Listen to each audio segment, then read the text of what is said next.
Get to the church plant! Get to the church plant! Go! Now! I'm Pete Mitchell, and he's Peyton Jones, and you're listening to Hardcore Church Planning, the companion podcast for the Church Planner Podcast and Church Planner Magazine. Each week, we'll bring you interviews from planners who are in the trenches making it happen right now. These active church planners bear it all, share their successes, their failures, and what they'd wish they'd known when they were first starting out. Listen in to discover how God is working in their church plant.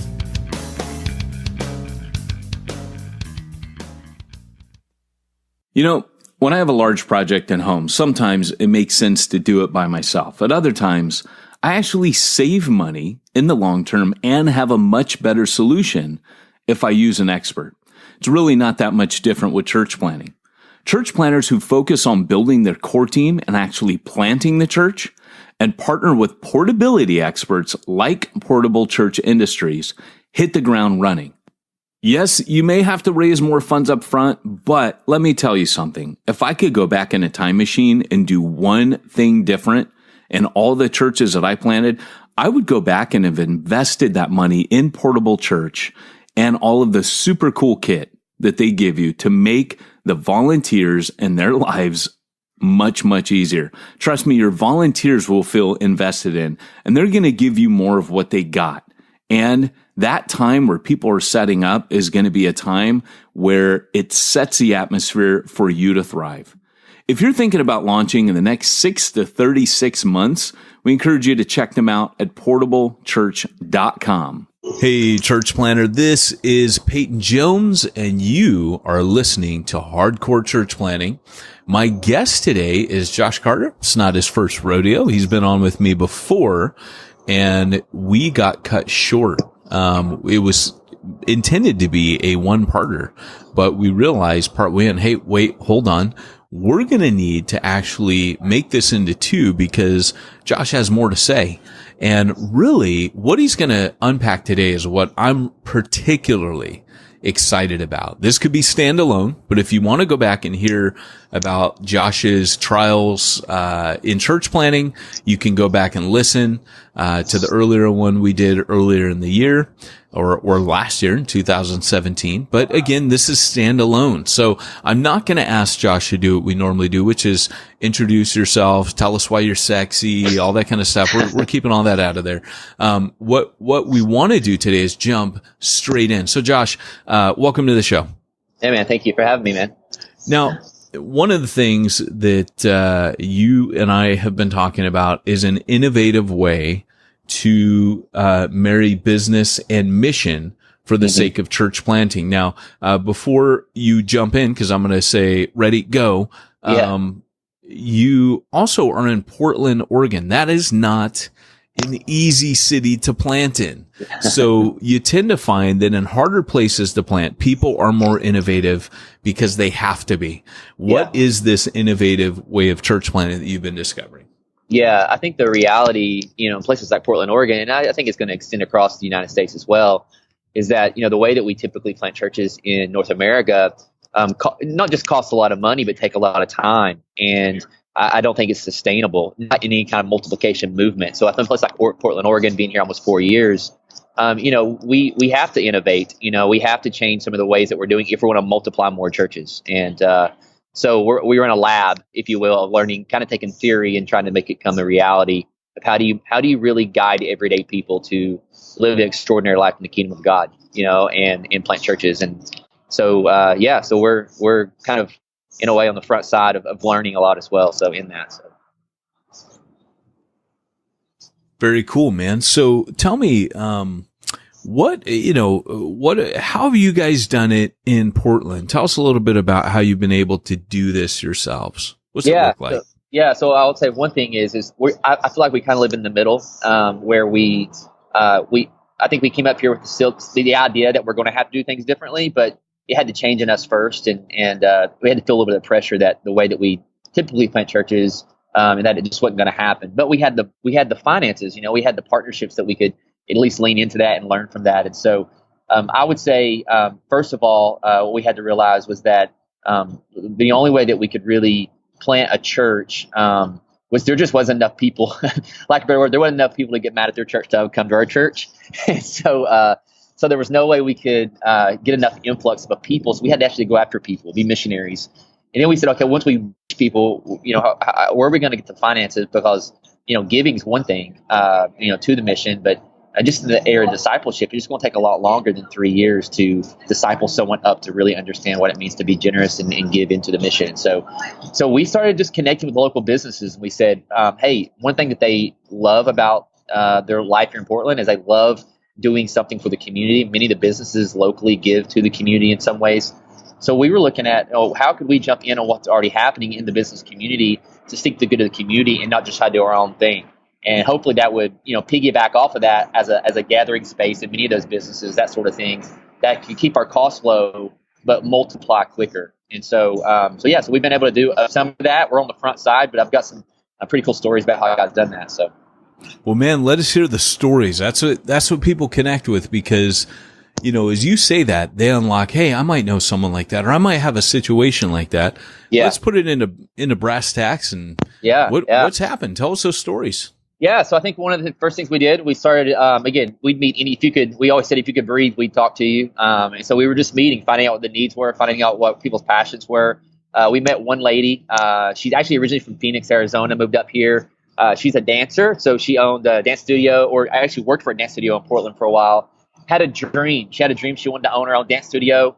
We just kind of coached her and said, what's keeping you from doing that? A lot of that was fear of finances and how it's going to happen. And she stepped out and basically started from nothing in her garage. And again, coming to our Bible study, if you will, our group, and started doing this dance studio. Her last year was her first year doing it. And God just really used her because she was already connected in the community. And God just started kind of, in lack of a word, like growing her business. I mean, it was crazy in her garage. So we started saying, how could we build her a dance studio to continue to kind of build her dream, and then partner with her alongside of that, again, to keep some of our costs low, and as far as a gathering spot, say, hey, can we gather there on Sundays? If we maybe raise funds, not just to build a church building, but what if you raise funds to build you a dance studio so you fulfill your dreams, and then we get to multiply churches through it as a kind of a central location for us to plant churches out of. And so it's been an incredible partnership. We just put in an offer last night on a building that's going to house a dance studio for her. So when you see things like that happening, it's easily multipliable when you get everyday people involved in, their gift, skills, and abilities. And then on top of that, she has the relationships. So she's connected to so many more people in the community, and faster than we ever could, because we've only been here, 3 years now.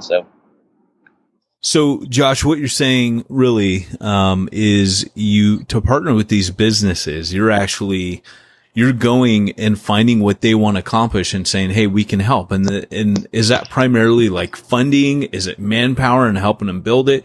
What's that look like practically? Yeah, I think that's all those things. I think one thing that we're finding out is, because we kind of live in the in-between, where we have a lot of churches across the country, specifically in the South, where I come from, a lot of these churches partner with churches like us, say, in the Northwest, and they want to send mission teams. But I think one of the things you can do within that partnership is say, look, we know that you want to, and they know that long term they're going to mobilize their everyday people, and they don't know how to do that. So we say, okay, what if you partner with us by funding? And what you're going to help us fund is you're going to help us, give us the assets to help us fund, say, a local business that will seek the good of this community. You send your teams up, and your teams are going to be built around this. So, for example, we do a build out, like, for example, one of the coffee shops that we're looking at building out for a local coffee shop. You got to have electricians, and you got to have painters. You got a lot of labor that, and frankly, experts that sit in these churches that can actually be a part of this by coming up here, using their skill sets to build out something for the community so that we can plant churches. And I think it's the bridge between where we exist today and people who go and sit in churches, and they know they should use their gift, skills, and abilities every day to do it, but we're not giving them practical ways in which they can. And this is the practical way you can use everyday people to partner by seeking people's dreams, if you will, and seeking business, and giving us, if you will, meeting spaces and that sort of thing for churches together. So, So anyways. That's very cool. So are there other examples that you have as well, other stories of how you're able to partner? Yeah, I think I mentioned the coffee shop. I didn't think I showed you that one, but we have a guy named Austin who is from Portland, started a very successful business in Northeast Portland. and he a coffee shop, and obviously Portland's just known for coffee, and so the market of coffee shops, it's not something you just want to jump into, just because the market's so saturated. However, Austin's a believer, has created a business that really has impacted his community as far as building conversations, that sort of thing. It's kind of built a following because he got a brand.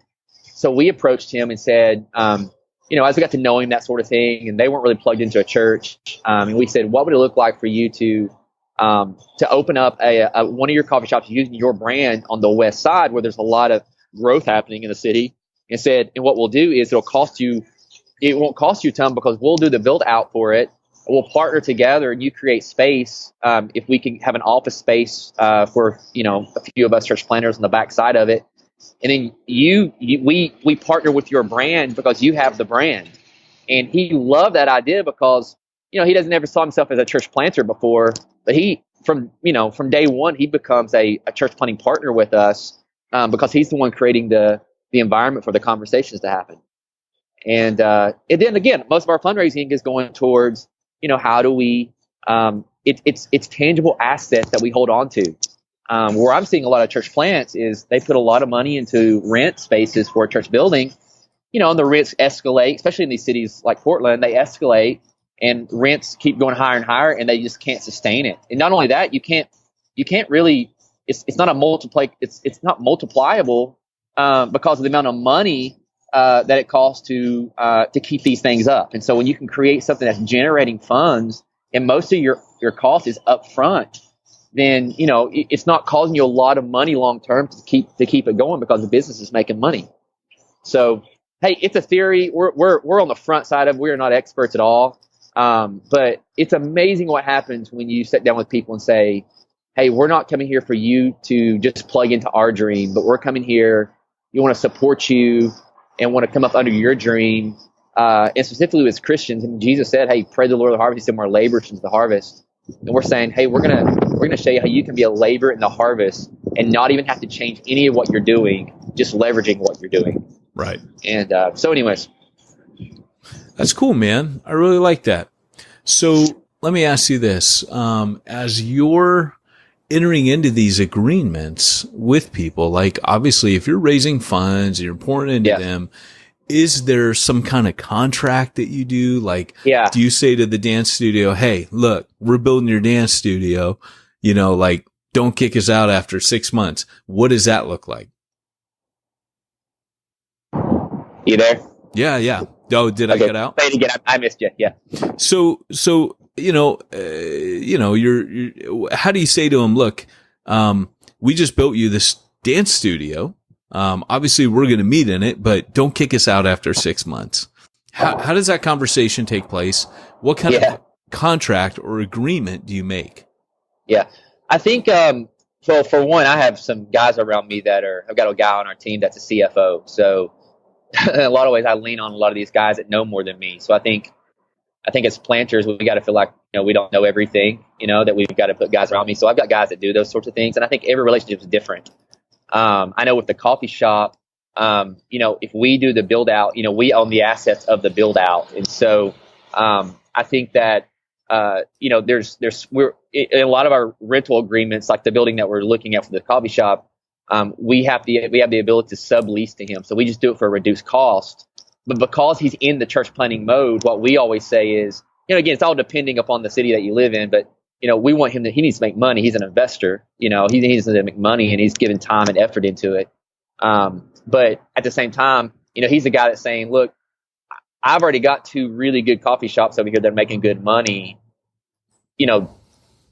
It's not going to hurt me to own a different coffee shop on the west side, if I'm not putting a lot of upfront costs. And so it's all different. But there's agreements in there about the cost of rent, the cost of what it's going to cost them on the front side. But I think if it's a partnership, they want church planning to go forward. They want the kingdom to expand, and we do too. And so, it's all different, Very cool, man. Very cool. So, it's good to have business people around you when you're doing that. Definitely church planner. If you're ever going to draw up any kind of contract, if it's your first rodeo, ask someone to help you, go to, There are so many business-minded people in our churches that we never tap into. No. Josh, how did this happen for you? I mean, you're from the South, you're coming to Portland, you're minding your own business, you're planning a church, and one day you have an epiphany. Hey, I got a bunch of these business people around me. Why am I not harnessing that? What's your kind of breakthrough story on this? What was your aha moment in this area of business as mission?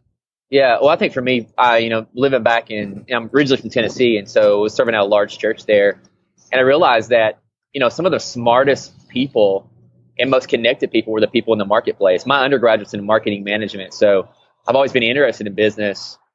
But I think we have a lot of business for mission language in the church. But in my setting, I never saw a businessman stand up in front of the church or in a seminar or any kind of conference and say, "Hey, here's how I'm using my business to support church planting and being part of church planting team." It's always been about, I've seen guys that leave their businesses. Like we had a guy that left Tennessee that came with us to start a business.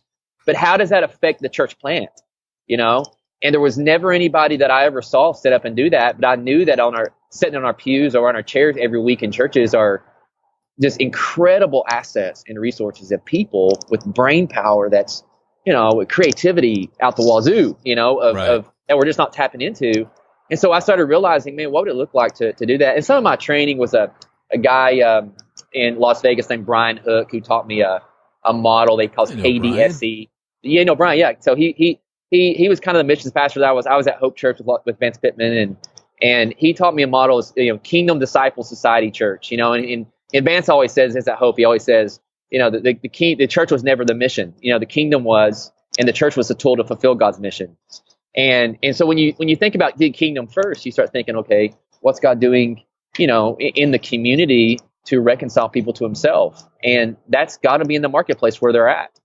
And so that really started my thinking behind it. Again, a lot of it still was very much theory and has been theory for a long time, but it's so different. But it's not different to be different, or it's not even different to be bivocational. It's different because, being here in Portland, it's just not sustainable to raise $600,000-$700,000 and plant one church, much less try to multiply churches. So let me ask this. This is kind of the golden question. How are you raising funds to support this habit?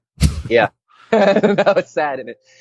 No, honestly, we're blessed. I think God's hand is in this thing, and I think we can't underline the fact that if God's not in it, He's not in it, And so I think that we have been blessed to partner. I enjoy fundraising, to be honest with you. I enjoy the support factor of it. Just connected. And so I felt like, okay, we had the funds to go out and just go hard at the way we're doing church planning. But, 4 years from now, we don't have any money, and it was like, how could we jump in on the opportunity that we have and take the money we have? And how could we invest in things that can actually generate funds so that we're not having to keep raising $400,000 or $500,000 every time we plant a church? And so for us, I think in this right now in the season where we are, on the front side, we have to raise a lot of money, but I'm hoping if I can raise a lot of money on the front side and invest it in things that can create money, maybe we can plant churches through everyday businessmen, and we won't have to keep raising $400,000 or $500,000 every time, because we're generating funds over time. Again, I'm on the front side learning myself, but I think we're onto something in regard to planting across North America. Even if you go to Texas, people are going to church 2 times a week now. That's not just the Northwest. People aren't given to it like they used to. Nope. And I just think that you can sit here and we don't know all the stats, but nobody's doing anything about it. And I'll go back and speak to the church. I'm going to missions conference 2 weeks from now, and I'll speak at it. And I'll sit in rooms with very successful business people in these churches, and they want to know how they can be part of the mission. And we typically give them 2 ways: 1, give money, or 2, go on a mission trip. And that's typically what we do. And I'm not saying that's bad. We need them to do that. That's great. But we never sit there and say, okay, how can you use your law degree in Nashville, Tennessee to affect church planting in Northwest? And you might not ever have to move. Right. Why aren't we thinking creatively like that? And I think churches we just haven't done it like that. And it's so different. So I think we're on the front side of stuff, but I'm hoping long term, if we can plant churches and do things that are multiplied. I'll give you a really good example of this. We're making decisions at a team right now where, we go to spend money on a print piece, if you will, for our people. We say, okay, for us to go spend $2,000 in this print piece, is that doable for a new church plant? So if you have a minority planter in the city and you want to plant churches with him, is it doable for him to raise that type of money to do $2,000 on print material? Well, no. Well, let's figure out a way that we can do the same resource but have it multipliable. So it changes everything you do. Every dollar you spend, you're saying, is this something that someone else could do if they could not raise $500,000? Right. And I think those are the questions that we need to be asking. Not, hey, we got all this money,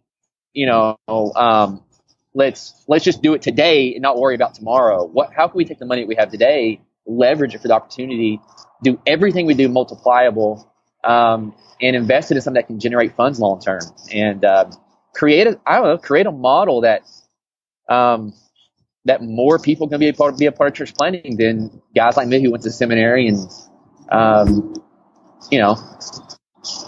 and are the church planners. Why can't everybody be one? So I don't know, man. I'm crazy, aren't I? So well, you know me. You and I have talked. This is something that I'm actually on a pretty big project working on at the moment, which is how to train church planners bivocationally to begin with. Yeah. So not just utilizing business people around them, but maybe changing the model of how we change church planners. So for example, maybe we don't just train them to plant churches. Maybe we also train them to start businesses. Yeah.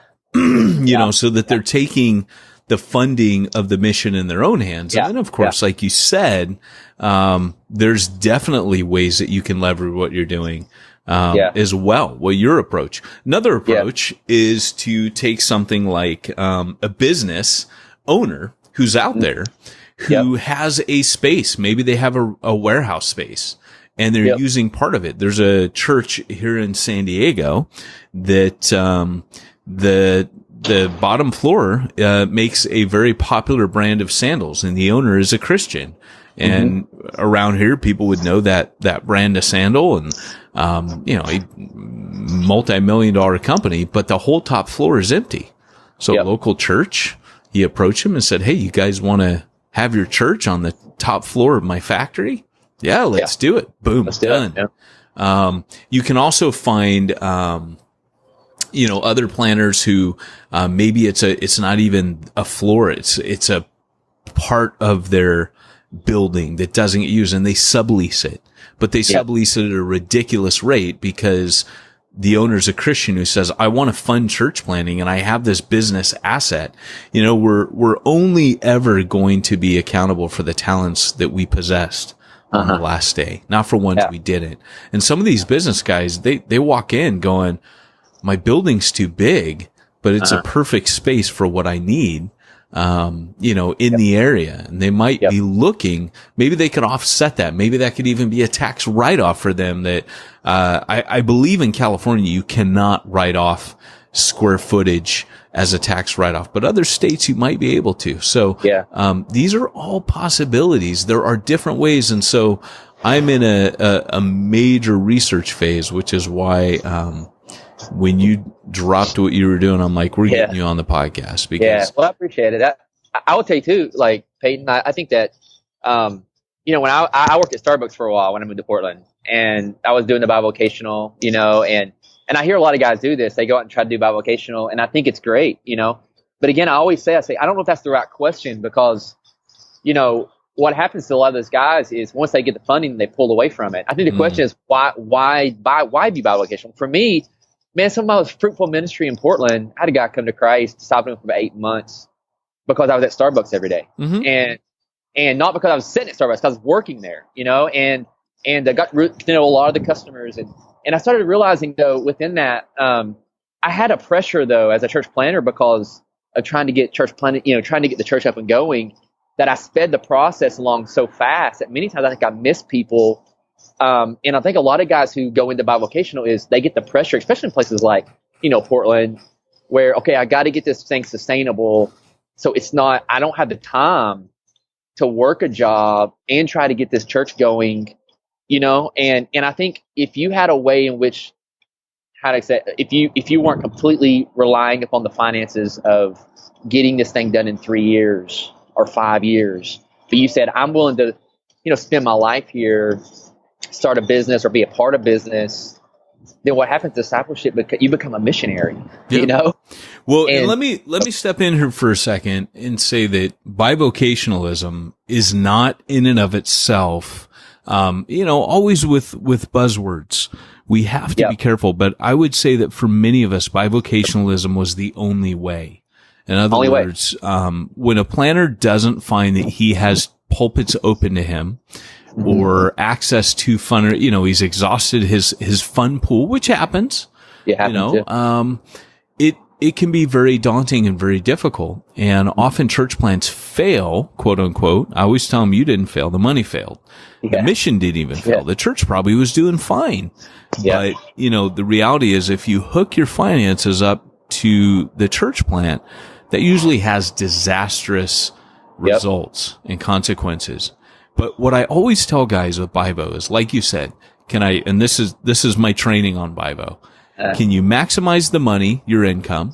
Can you minimize the time spent working? So in other words, you're making maximum money for minimum investment of time to free you up to do ministry, A, but B, does it expose you to your target community? So certain Bivo jobs aren't going to expose you to anyone, but a job like Starbucks, which I was a Bivo Starbucks church planner and also a window cleaner. Man, if I thought Starbucks was good, window cleaning was even better. And so here's the deal. At the end of the day, a lot of guys are heading towards bivocational ministry because they hear, the future looks bland. And it does. You're right on that. The future looks bleak for non-bivo ministry going forward. However, you cannot do bivocational ministry without a team. I always tell people, if you bivo by itself, if you're trying to do the pastor only model, it's suicide.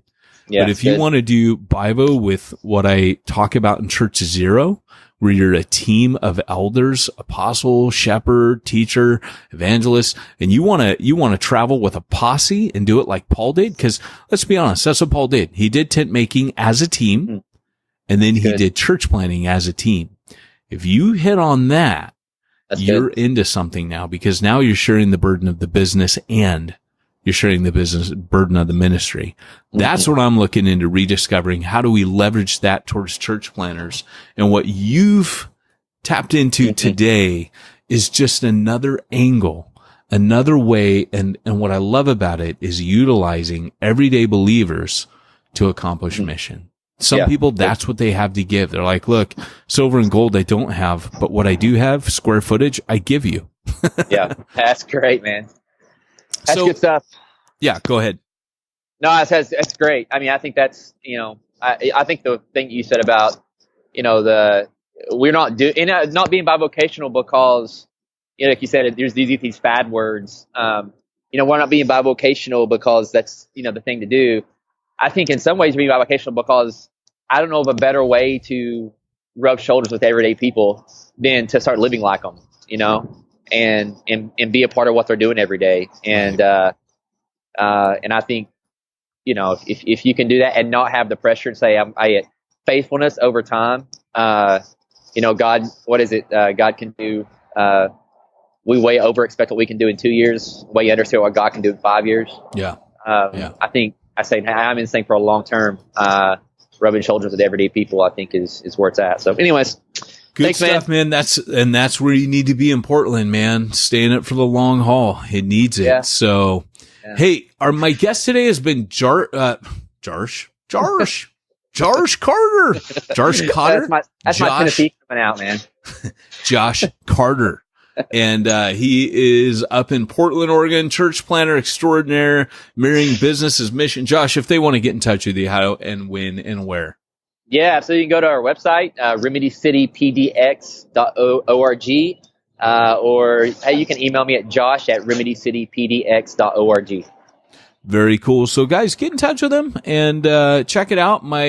Josh, before we get off today, I need to ask you the question I ask everybody, which is, it's kind of a tough question. A lot of people don't see it coming. I don't remember who I pitted you against last time, but people always expect this question at the end of the podcast. If you and Francis Chan were to get in a physical fist fight, who would win? Oh gosh. Oh man. I'll take the humble route here and say Francis Chan. I don't think you can beat up on Francis Chan, man.